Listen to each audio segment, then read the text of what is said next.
حضرت امیر المؤمنین ایدہ اللہ تعالی فرماتے ہیں، ایک حکم یہ ہے کہ تم نے یتیم پر مالی کشائش رکھتے ہوئے اگر نہیں بھی خرچ کیا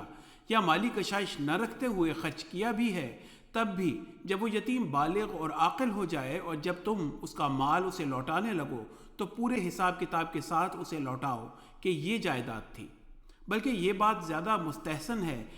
کہ اس کے مال کو تجارت میں بھی لگا دو اور بڑھاؤ، اور حساب کتاب دیتے ہوئے یہ بتاؤ کہ یہ تمہارا اصل سرمایہ تھا یا یہ جائیداد تھی یا یہ رقم تھی اور اس پر اتنا منافع ہوا ہے، اور یہ جو ٹوٹل منافع اور اصل زر ہے وہ تمہیں واپس لوٹا رہا ہوں۔ اسی طرح اگر کسی غریب نے اس مال میں سے یتیم کی پرورش کے لیے خرچ کیا ہے تو بلوغ کو پہنچنے پر ایک ایک پائی کا تمام حساب کتاب اسے دو،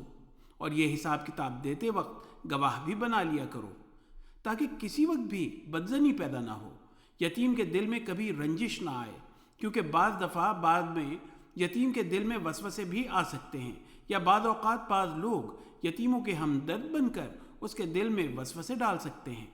اس لیے اللہ تعالیٰ نے انسانی فطرت کو سامنے رکھتے ہوئے کہا کہ جب بھی یتیم کا مال لوٹاؤ تو پورا حساب دو اور اس میں گواہ بنا لو۔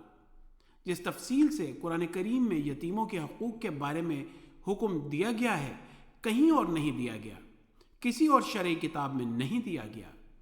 حوالہ خطبہ جمعہ فرمودہ 26 فروری 2010، مطبوعہ الفضل انٹرنیشنل 19 مارچ 2010۔